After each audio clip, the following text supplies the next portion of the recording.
When it comes to UFC fighters known for getting into scraps outside the octagon, one man probably has more experience than any other: Jorge Gamebred Masvidal. He's the original BMF champion, holds the record for the fastest knockout in UFC history, and was literally famous before MMA for having wars in street fights. I want to break his face. Whether it's attacking a UFC fighter in the streets of Miami, sucker punches at interviews, or knocking out multiple dudes in a bathroom, Masvidal is not a guy to mess with inside the cage or outside of it. I'm really known, like in my area of Westchester, Miami, Florida, I'm known I got one of the best sucker punches in the business. In an era where most fighters talk a big game for the media, but are shaking hands with their opponents behind closed doors, Jorge is actually about that gangster life. So these are the times where strangers try to fight Jorge Masvidal. It was 2019, and the UFC was hosting an event in Shenzhen, China, and while Jorge Masvidal wasn't on the card that evening, he was present in the arena. After the show, he went to a local nightclub where everything was normal. That was until he went to the bathroom, and three random guys approached him acting rather weird. Some three random European guys. I was in the bathroom, I had like a nice chain on at the time, and I was waiting in line to wash my hands. I had just pissed.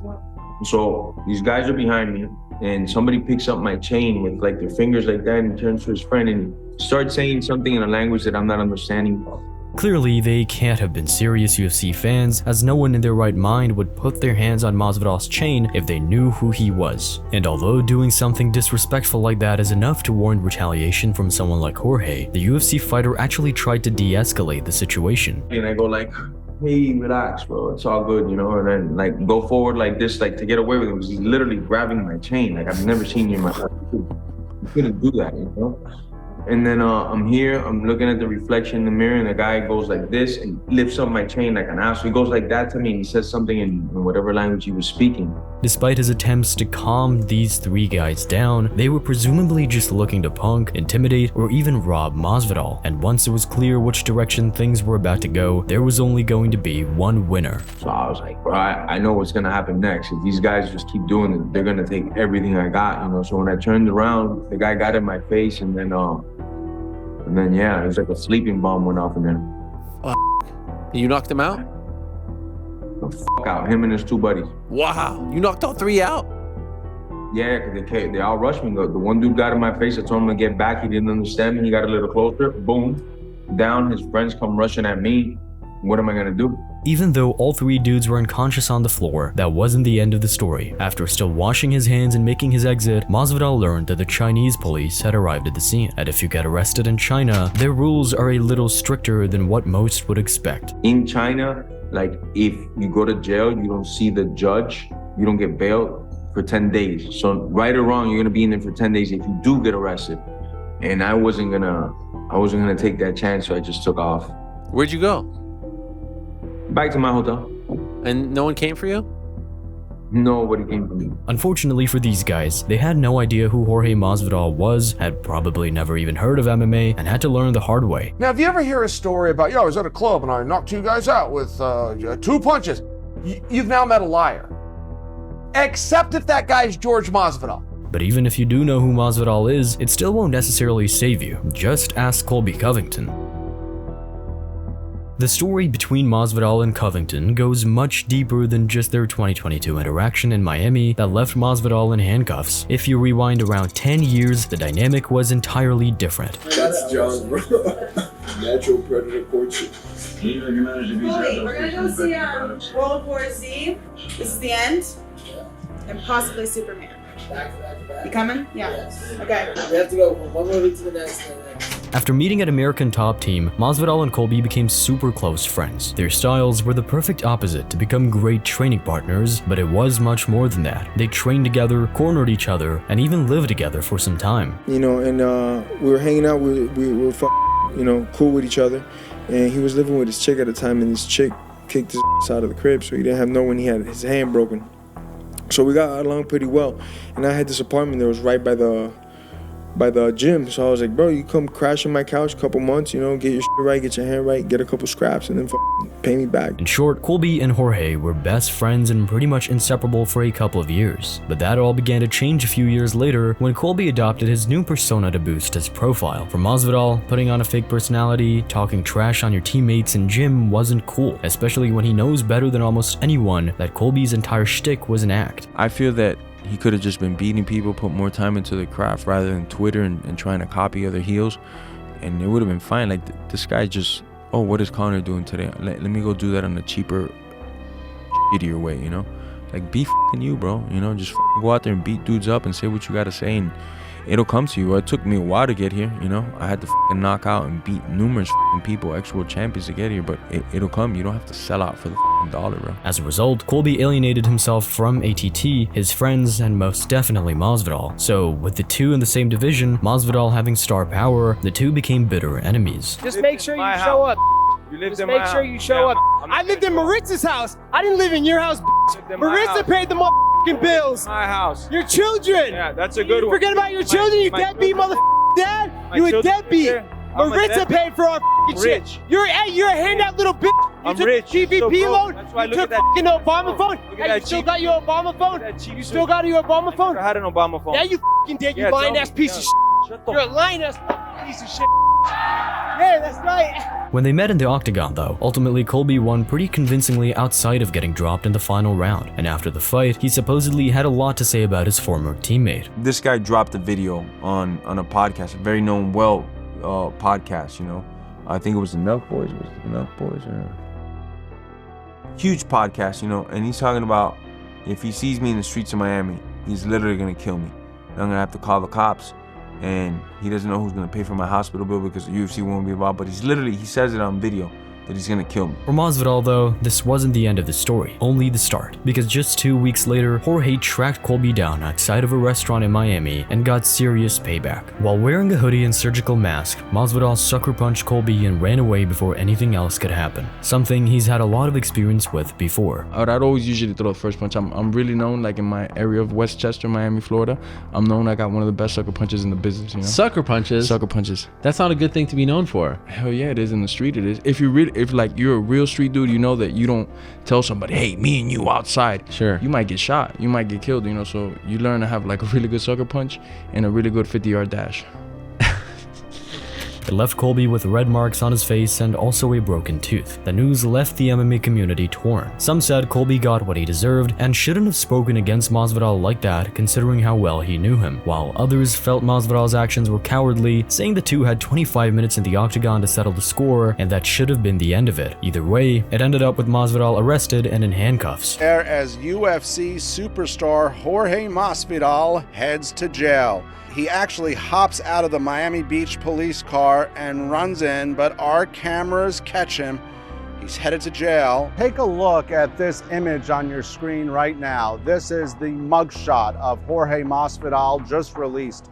After many court appearances, Masvidal eventually pleaded guilty to a misdemeanor battery charge, was given a restraining order, and forced to pay the court costs. And on the topic of illegal street fights, we have to look at how Jorge Masvidal first got into fighting. Backyard brawls with Kimbo Slice. In the mid-2000s, Street Fighter Kimbo Slice was a superstar. Before even going viral was a term, teenagers and young adults would show each other and share videos of Kimbo Slice destroying dudes in underground street fights. Kimbo's already a fucking superstar at this moment. Like, I'm talking about. He's like a street superstar. Like 30 million views on YouTube superstar. You know, so and Michael Jackson would drop a video and he'd get like 1 million views. And this was when YouTube first came out, you know, and Kimbo was like, I swear to you, I can't think of a bigger name at the time that was getting more hits than Kimbo on YouTube. It's like one of these new guys that blows off on TikTok and they get 600 million views and like, oh shit, I was Kimbo back then. And as Kimbo became more of a well-known name, he then began hosting these backyard scraps and inviting people in the Miami area with a notoriety for fighting to come and compete. Of course, one of those guys ended up being Jorge Masvidal. They see me working at the gym, they're like, yo, why don't you come throw down the backyard? At first I was like, what the fuck? This dude's inviting me to the fucking to the backyard. You're honored, bro. Super duper honored. One, because he was from Miami, and two, because like everybody knew Kimbo. I'd walk with this guy down anywhere, and it was just pandemonium. Everybody wanted a picture with him, everything. So it wasn't like I didn't think I was gonna get 30 million views in the thing, but I just knew this would open up a lot of doors for me. You know? The two occasionally trained at the same gym, with Kimbo noticing that a young, rough and ready Masvidal had serious potential in the fight game. They built a connection, and Kimbo invited Masvidal to come and fight his own protege, a guy called Ronaldo Fuentes.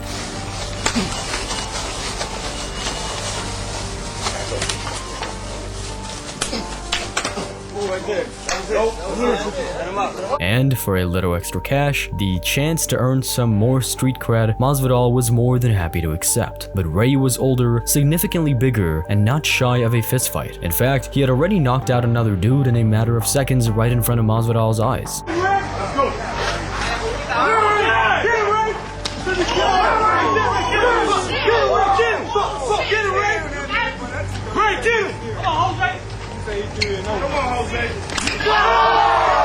Then it was Jorge's turn to enter the chaos. From the size difference and what Ray just did to the other guy, if you didn't know about fighting, you'd say Masvidal had no chance whatsoever. But little did Ray know, Masvidal had already competed in a handful of MMA fights and had serious experience under his belt. The fight started out pretty even, but just as Masvidal was taking charge, things took a huge turn for the worst.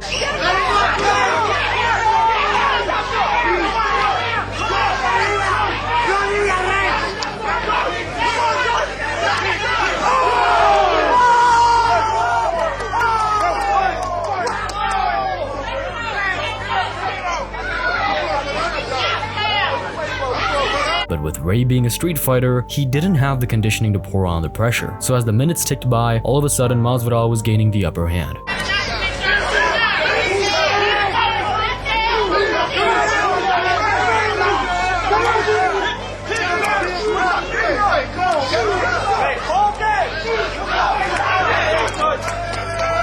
And after 5 minutes of scrapping, an absolutely exhausted Ray finally had enough.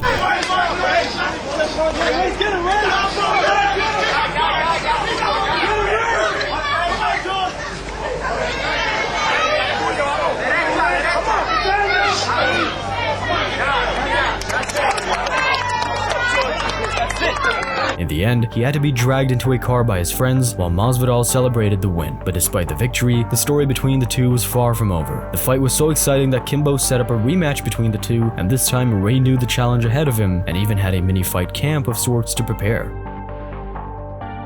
This time the two men met in a backyard, with Kimbo introducing the fight with Masvidal going by the nickname Ponytail. Okay, y'all, we getting ready to do this rematch here, right?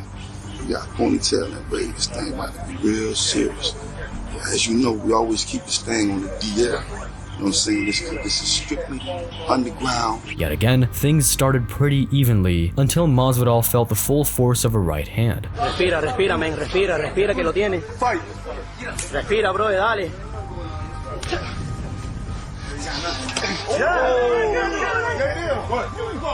2, 3, 4, 5. Fight. Right now, no mercy. This time though, Ray had a little more gas in the tank and desperately tried to put Masvidal's lights out.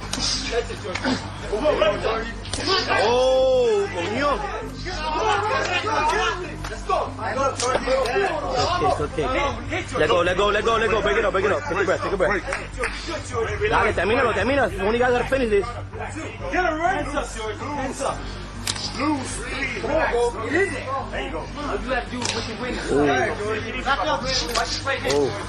But in a carbon copy of their first fight, the cardio was a serious problem, and the future UFC star took over. And again, Ray had no choice but to give up. Pick your hands up. Pick your hands up. Oh! Get him! He's not down. Still going. That's it. No. What are you doing, bro? What are you doing, man? Dale, finish that. Hey. You ready? I'm done. That's it. Good fight.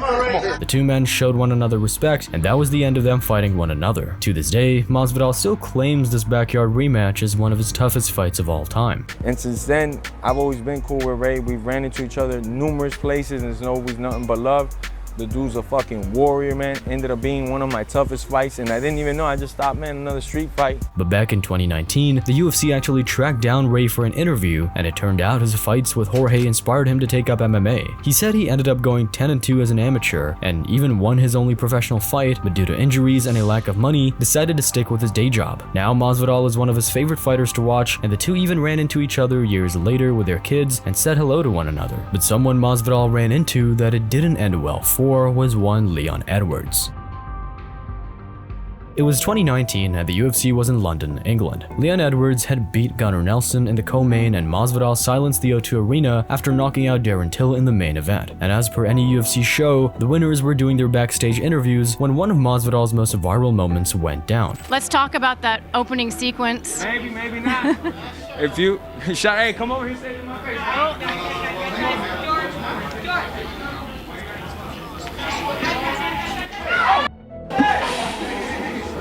Jorge claimed it was self-defense and that his inner street fighting background came out, whereas Leon and his team said Masvidal sucker punched him. But it gave birth to arguably Jorge's greatest quote of all time. As I'm walking up to him, I got my hands behind my back to signal I'm not coming here for problems.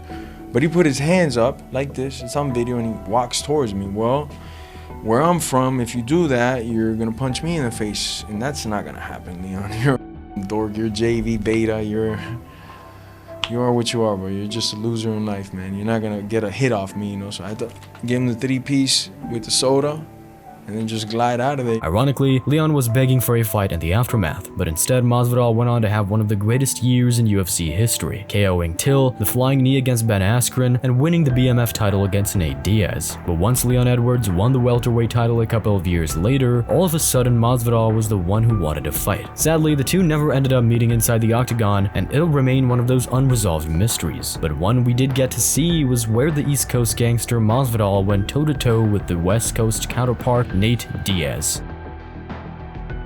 Oh, I know my man's a gangster, but he ain't no West Coast gangster. With the two already having a previous history with a BMF title fight and both embracing a gangster mentality, Masvidal versus Diaz in a boxing match was always going to have tensions running high. The two did a multi-city tour with the final stop being in California, and clearly, Nate Diaz, who was never one for press conferences anyway, got bored of sitting and talking. I'm glad we're here to promote these great fights that are happening. That's cool as but you know what? Besides that, I think my work here is done. I'm done doing all this No more press conferences till my next fight. This ugly motherfucker. Man, way prettier I hate than to you, man. disrespect you, but I'm sick of seeing you too. I'm out. I'm good to see everybody. Peace out. Hey, shout out to Danny Jacobs and my boy Chris Avila. Love, kick ass. I'll see y'all next time. We gotta have you pose before. That of course caused Masvidal to step down to the crowd and begin calling out Diaz. And if you know Diaz and his team, they were more than happy to meet fire with fire. Some pushing started breaking out, then all of a sudden the guy with dreadlocks from Diaz's team threw the first punch and all hell broke loose. Come here. Come here. Come here. Come here. They got a date for all this. They got a date for all this.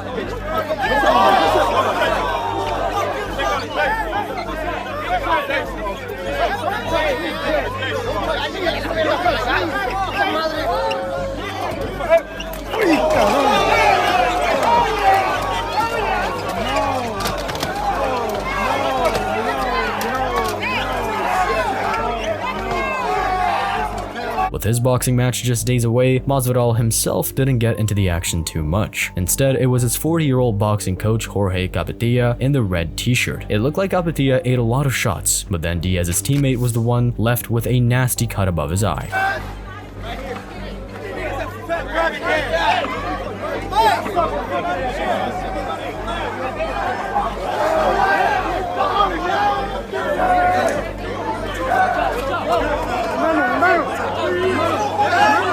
Ultimately, Nate Diaz won the boxing match and got revenge against Masvidal, but this brawl just shows that no one, not even people associated with Nate Diaz, should get into a street fight with Jorge Masvidal and his team. Thanks for watching. We have so many more videos just like this coming out soon, so go subscribe to the channel to make sure you don't miss them. Oh, and we're super close to 50,000 subs now, and we'd love it if you helped us get one step closer.